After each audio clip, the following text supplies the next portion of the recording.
G'day, welcome to Life in the Rowboat. Over Easter, or in and around Easter, I was pondering a few things, and one of the things that I began to focus on was the significance of Yeshua, Jesus' triumphal entry into Jerusalem. And you'll recall the fact that he actually came into Jerusalem riding on an ass's colt. First of all, let's talk about Jesus' Hebrew name, which is in fact Yeshua. If you did a word search in the Old Testament for the word salvation, you'd discover that when you look at it in your Strong's Concordance, for example, that the actual Hebrew word is Yeshua.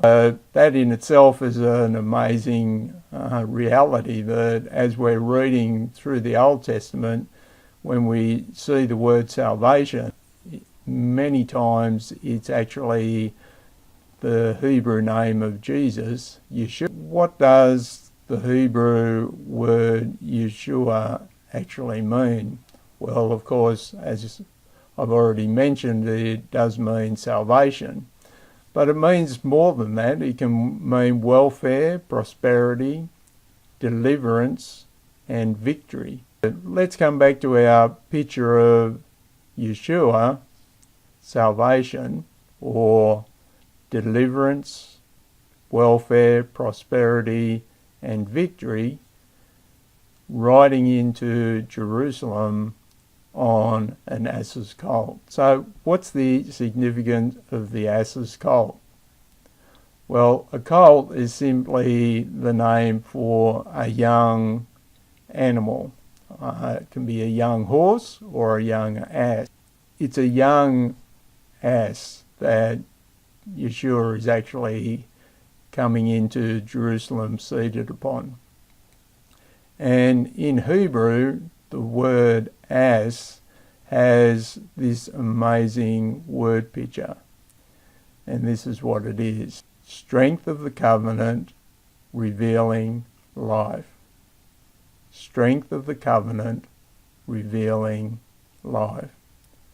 And of course, this is all the more pertinent when we realize that Jesus' triumphal entry into Jerusalem was around about a week prior to his crucifixion and then his resurrection.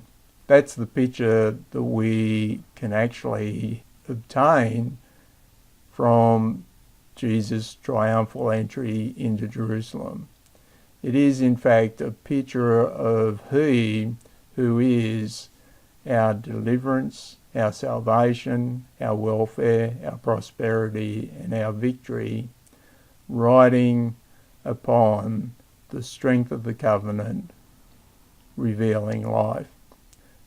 I found it interesting that it was actually an ass's colt, so it means that this is a young, this is a fresh insight into the strength of the covenant to reveal life.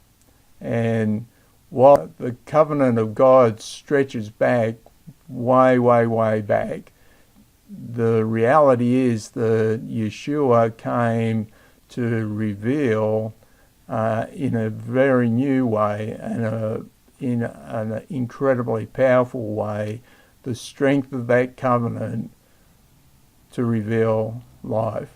That would actually unfold in just 7 days' time as he was crucified, and then of course he was raised from the dead, and in so doing he defeated death and sin. And that's the insight that the Lord gave me, and I trust you find it helpful as you ponder and pray through that account of Jesus' triumphal entry into Jerusalem. Bless you. Bye for now.